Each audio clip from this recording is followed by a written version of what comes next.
அன்பு தேவனுடைய பிள்ளைகளே, இயேசுவின் நாமத்தில் உங்களை நான் வாழ்த்துகிறேன், வரவேற்கிறேன். எல்லாரும் சேர்ந்து பாடி ஆண்டவரை துதிக்கலாமா? அத்திமரம் துளிர் விடாமல் போனாலும், திராட்சை செடி பலன் கொடாமல் போனாலும், கர்த்தருக்குள் மகிழ்ச்சியாயிருப்பே, என் தேவனுக்குள் களி கூறுவே. கர்த்தருக்குள் மகிழ்ச்சியாயிருப்பே, என் தேவனுக்குள் களி கூறுவே. ஒலிவ மரம் பலனற்று போனாலும், வயல்களிலே தானியமின்றி போனாலும், ஒலிவ மரம் பலனற்று போனாலும், வயல்களிலே தானியமின்றி போனாலும், நான் கர்த்தருக்குள் மகிழ்ச்சியாயிருப்பே, என் தேவனுக்குள் களி கூறுவே.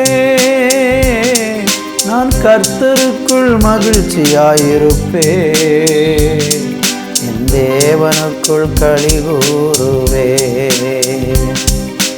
அத்திமரம் துளிர் விடாமல் போனாலும், திராட்சை செடி பலன் கொடாமல் போனாலும், கர்த்தருக்குள் மகிழ்ச்சியாயிருப்பே, என் தேவனுக்குள் களி கூறுவே.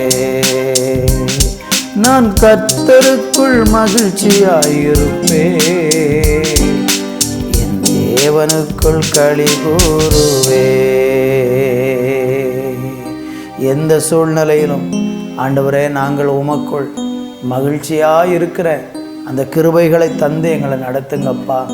சோர்வு வந்து எங்களை வாட்டும் பொழுது, பலவீனம் வந்து எங்களை சோர்வுபடுத்தும் பொழுது, கலக்கமும் கண்ணீரும் எங்களை தவிக்க வைக்கும் பொழுது, என் ஆண்டவரே, நீர் எங்களை கைவிடாமல் எங்களை நேசித்து நடத்துகிற உம்முடைய நல்ல அன்புக்காக நன்றி.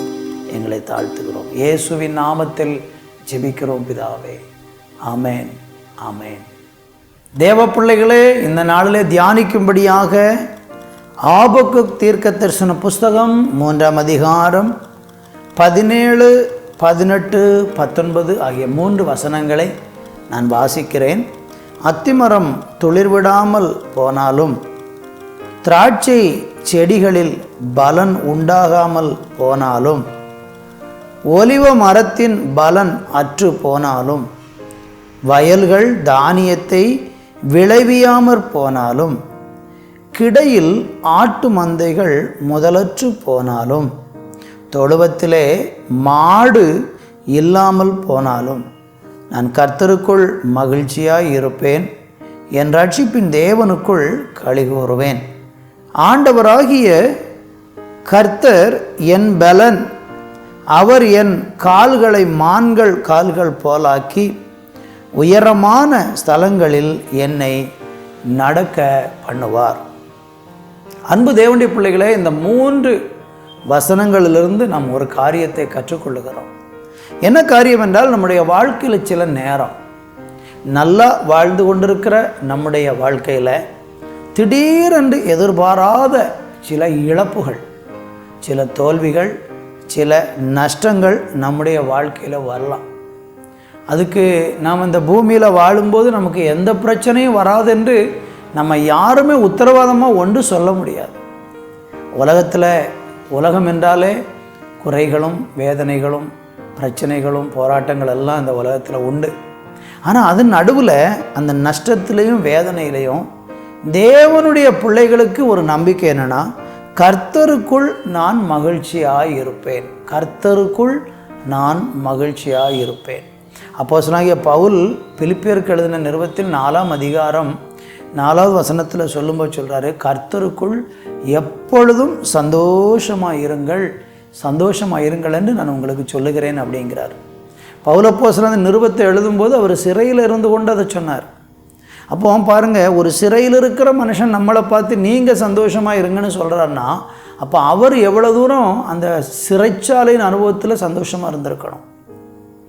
இழப்புகளிலையும் பாடுகள்லையும் வேதனைகளிலையும் ஆண்டவருக்குள்ளே நம்ம சந்தோஷமாக இருக்கிற ஒரு பயிற்சி இந்த நாட்களில் விசுவாசிகளுக்கும் தேவ பிள்ளைகளுக்கும் ஊழியக்காரங்களுக்கு எல்லாருக்குமே தேவைப்படுது.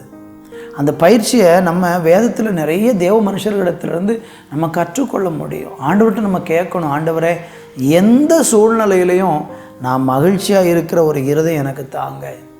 ஆண்டவராகிய கர்த்தர் என் பலன், அவர் என் கால்களை மான்கள் கால்களை போலாக்கி உயரமான ஸ்தலங்களில் என்னை நடக்க பண்ணுவார்னு 19வது வசனம் சொல்லுகிறது. அப்போ ஆண்டவர் நம்மளை உயர்த்துவார், சந்தேகமே இல்லை. இன்றைக்கி நஷ்டம் இருக்கலாம், இன்றைக்கி தோல்வி இருக்கலாம், இன்றைக்கி இழப்புகள் இருக்கலாம். ஆனால் ஒரு நாள் கர்த்தர் நம்முடைய தோல்வியிலிருந்தெல்லாம் நம்மளை விடுவித்து நம்மளை உயர்த்தி நம்மளை மேன்மைப்படுத்துவார். ஆனால் கர்த்தருக்குள் இருக்கிற சந்தோஷத்தை மாத்திரம் நம்ம விட்டுவிடக்கூடாது. தேவனே, இந்த வேளையில் அந்த சந்தோஷத்தை எங்களுக்கு நீங்கள் தரணும்ப்பா, அந்த சந்தோஷத்தில் நாங்கள் நிரப்பப்படணும் ஆண்டவரே, அந்த பயிற்சியை எங்களுக்கு தாங்க ராஜா. எந்த சூழ்நிலையிலும் சந்தோஷமாக வாழக்கூடிய கிருபையை தந்து எங்களை நடத்தும், ஆசீர்வதித்தரணும். இயேசுவின் நாமத்தில் பிதாவே, ஆமேன், ஆமேன்.